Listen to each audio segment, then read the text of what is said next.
ನಮಸ್ತೆ. ಬೆಂಗಳೂರಲ್ಲಿ ಎಲ್ಲ ಕಡೆ OC/CC ಮನೆ ಕಟ್ಟೋರಿಗೆಲ್ಲರಿಗೂ ಒಂದೇ ಚಿಂತೆ OC/CC. ಈ ತೊಂದರೆ ಎಲ್ಲಿಂದ ಬಂತು? ಬೆಂಗಳೂರಿಗೆ ಯಾವ ಕಾರಣಕ್ಕೆ ಇಂಪ್ಲಿಮೆಂಟೇಷನ್ ಆಯಿತು? ಕರ್ನಾಟಕದಲ್ಲಿ ಇಂಪ್ಲಿಮೆಂಟೇಷನ್ ಆಗೋದಕ್ಕೆ ಏನು ಕಾರಣ? ಇದು ಇಷ್ಟು ವರ್ಷದಂದರೆ ಬೆಂಗಳೂರಲ್ಲಿ ವರ್ಷಕ್ಕೆ 25,000 ಲೀಗಲಿ ಮನೆ ಕಟ್ತಾರೆ. ಅಂದರೆ ಮೊದಲು BBMP ಇತ್ತು, GBA.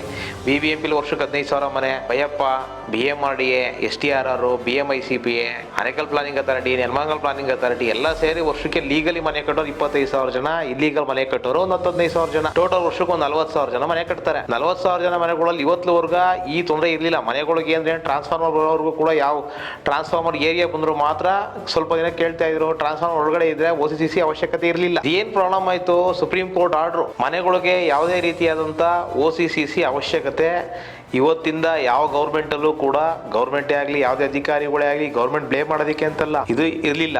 ಇದನ್ನ ಸುಪ್ರೀಂ ಕೋರ್ಟ್ ಆರ್ಡರ್ನ ಫಾಲೋ ಮಾಡಬೇಕಾಗಿ ಬಂತು. ಸುಪ್ರೀಂ ಕೋರ್ಟ್ಗೆ ಯಾಕೆ ಇದು ಹೋಯ್ತು? ಸುಪ್ರೀಂ ಕೋರ್ಟ್ ಮಟ್ಟಕ್ಕೆ ಏನಕ್ಕೆ ಹೋಯ್ತು? ಇದು ಒಂದು ಸಣ್ಣ ಇನ್ಫಾರ್ಮೇಶನ್ ಹೇಳ್ಬೇಕಪ್ಪ ಅಂದ್ರೆ, ಇದು 1986ರಲ್ಲಿ ಅಲಹಾಬಾದಲ್ಲಿ ಒಂದು ರೆಸಿಡೆನ್ಷಿಯಲ್ ಸೈಟ್ ಅಲಾಟ್ಮೆಂಟ್ ಆಗುತ್ತೆ.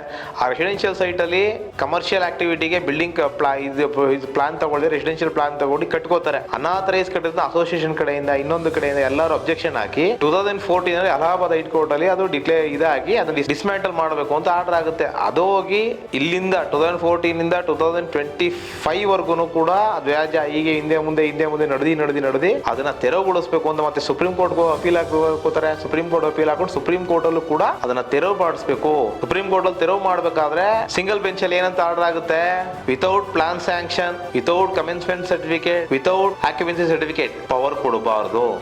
ಯಾವ ಉದ್ದೇಶಕ್ಕೋಸ್ಕರ ವಸತಿಗೆ ಪ್ಲಾನ್ ತಗೊಂಡಿರ್ತಾನೆ ಅದ್ರ ಪ್ರಕಾರ ಮನೆ ಕಟ್ಟಿದ್ರು ಮಾತ್ರ ಅವನಿಗೆ ಪವರ್ ಕೊಡಬೇಕು. ಅವ್ನ ವಸತಿಗೆ ಅಂತ ತಗೊಂಡು ಅವ್ನು ಕಮರ್ಷಿಯಲ್ ನಡೆಸ್ತಾ ಇದ್ರೆ ಅವ್ನಿಗೆ ಪ್ಲಾನ್ ಕೊಡಬಾರ್ದು. ಇದು ಮೊದಲಿಂದ ಏನಿರಲಿಲ್ಲ. ಈ ಆರ್ಡರ್ ನಮಗೆ ಸರ್ವೋಚ್ಚ ನ್ಯಾಯಾಲಯ ಸಿವಿಲ್ ಅಪೀಲ್ಸ್ ಸಂಖ್ಯೆ 14604 14605 2024 ಈ ಎರಡು ಅಪೀಲ್ಗಳನ್ನ 17/12/2024 ಕೋರ್ಟ್ ಆದೇಶ ಮಾಡುತ್ತೆ.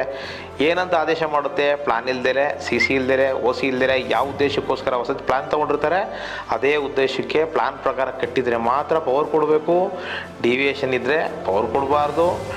ಆಕ್ಯುಪೆನ್ಸಿ ಸರ್ಟಿಫಿಕೇಟ್ ಮ್ಯಾಂಡೇಟ್ರಿ ಪವರ್ಗೆ ಇದು ಮಾಡ್ಕೋಬೇಕು ಅಂತ ಸುಪ್ರೀಂ ಕೋರ್ಟ್ ಆರ್ಡರ್ ಮಾಡುತ್ತೆ.